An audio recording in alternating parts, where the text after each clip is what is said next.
Three words changed the trajectory of Prince Harry's most ambitious legal battle. You were untruthful. In a British courtroom, those words are not rhetorical flourish. They are an accusation with real weight, especially when spoken by a king's counsel during live proceedings. And this time, they were directed not at the press, but at one of Prince Harry's own key witnesses. The target was Dr. Evan Harris, a former member of Parliament and a central research figure supporting Harry's lawsuit against Associated Newspapers, the publisher of the Daily Mail. The case, valued at close to £40 million, alleges widespread unlawful information gathering by the newspaper group. It is not a symbolic lawsuit. It is a financial, reputational, and ideological gamble of extraordinary scale. Dr. Harris was meant to be a pillar of credibility. With a political background, long-standing involvement in media reform advocacy, and professional distance from tabloid journalism, he was presented as a neutral expert.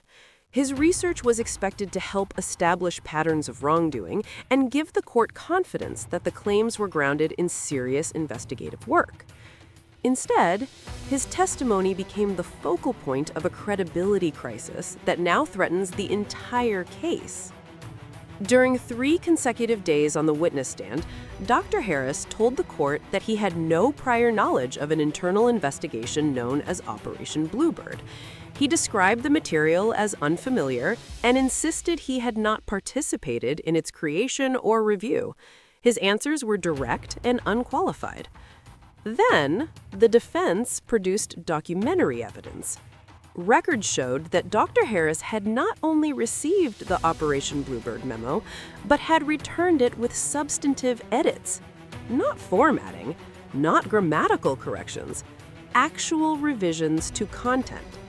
In legal terms, this was not a discrepancy, it was a contradiction.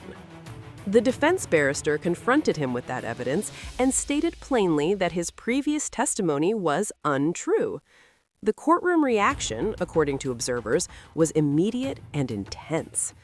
Once a witness's reliability is shaken at that level, every other assertion they have made becomes vulnerable.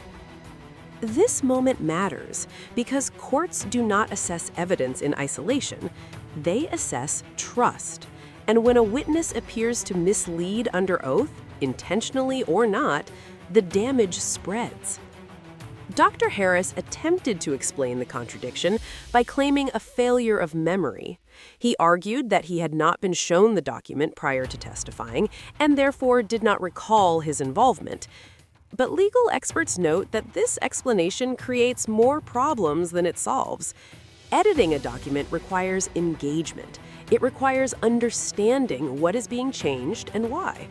Forgetting such involvement, particularly in a case of this magnitude, is difficult to reconcile with professional standards expected of expert witnesses. This was not a minor procedural detail. Operation Bluebird sits close to the center of the claimant's argument.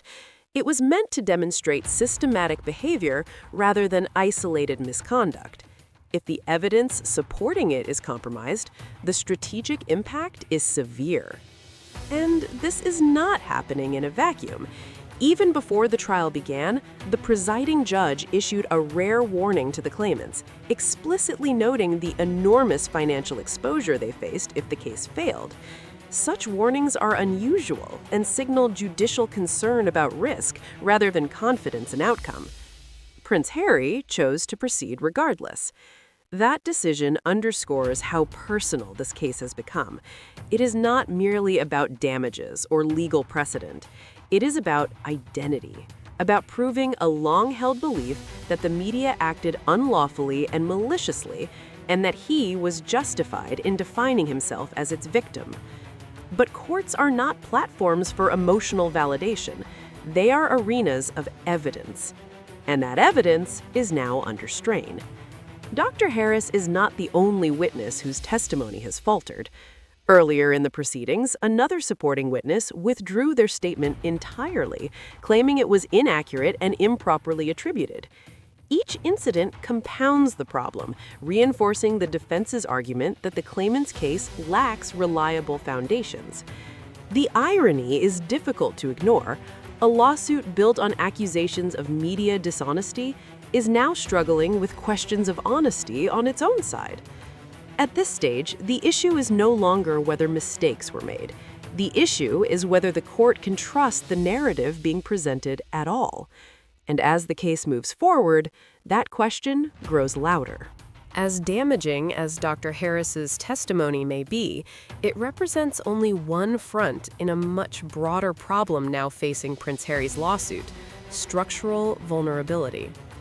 Beyond witness credibility, the defense has raised a potentially decisive legal issue: timing. Under UK law, claims of this nature are subject to strict limitation periods. If claimants knew or reasonably should have known about the alleged wrongdoing before a certain cutoff date, the court may rule that the case should never have been brought at all. In this instance, that cutoff is October 2016. Associated Newspapers argues that at least some of the claimants had sufficient information prior to that date to pursue legal action, but did not do so. If the court agrees, the consequences are severe. Portions of the case, or potentially all of it, could be dismissed regardless of the underlying allegations. This is where Dr. Harris's role becomes even more critical. Part of his testimony was intended to support the argument that claimants lacked access to key information before the limitation deadline. His credibility on this point was essential. Now, that credibility is in doubt. Legal analysts explain that once a witness is found unreliable on a material issue, the court is entitled to discount their testimony entirely. This does not require proof of intent to deceive. The standard is reliability, not motive. And the ripple effects are substantial. If the statute of limitations defense succeeds, the court does not need to rule on phone hacking, investigators, or press conduct at all. The case ends on procedural grounds. Years of litigation, millions in costs, and dozens of witnesses would become legally irrelevant. For Prince Harry, this represents an extraordinary risk. His post-royal life has increasingly revolved around legal action against newspapers, against government bodies, against institutions he believes wronged him. This lawsuit is the centerpiece of that effort. But litigation carries costs beyond money. Royal observers note that Harry's repeated courtroom battles have strained family relationships, narrowed professional opportunities, and reshaped public perception. The prince, once known for approachability and humor, is now frequently associated with grievance and confrontation. Financially, the stakes are high. Major media deals that were expected to sustain his independence either ended or underperformed. Security costs remain significant. A major legal defeat would add pressure to an already tightening equation. Professionally, the implications are equally serious. Business partners and charitable organizations tend to avoid controversy that signals instability. Witnesses retracting statements and researchers facing judicial skepticism are not reassuring signals. Even Harry's most successful project, the Invictus Games, operates within this broader context. While the initiative continues to do meaningful work, its association with ongoing legal conflict complicates public engagement and institutional support. Observers within the charitable sector have quietly expressed concern that prolonged controversy risks overshadowing the causes themselves. What makes this moment particularly stark is the contrast with the institution Harry left behind. While he pursues justice through the courts, the monarchy operates through discretion, diplomacy, and continuity. That difference in approach has become increasingly visible. Royal insiders suggest there is sadness rather than satisfaction in watching these proceedings unfold, a sense that a path once open is now narrowing with each decision to escalate rather than resolve. The central question now facing Prince Harry is not whether he believes he is right. It is whether belief can substitute for proof. Courts do not weigh sincerity, they weigh evidence. And evidence, once compromised, is difficult to rehabilitate. As this case continues, Harry faces a convergence of risks: unreliable witnesses, procedural barriers, financial exposure, and reputational damage. None of these alone would be fatal. Together, they form a structure under strain. The outcome remains uncertain, but what is already clear is that this lawsuit has become more than a legal dispute. It is a defining moment, one that may determine not only the result of a case, but the direction of a life built increasingly around conflict. The irony remains unavoidable. A campaign against perceived dishonesty now hinges on the court's willingness to trust those bringing the claims.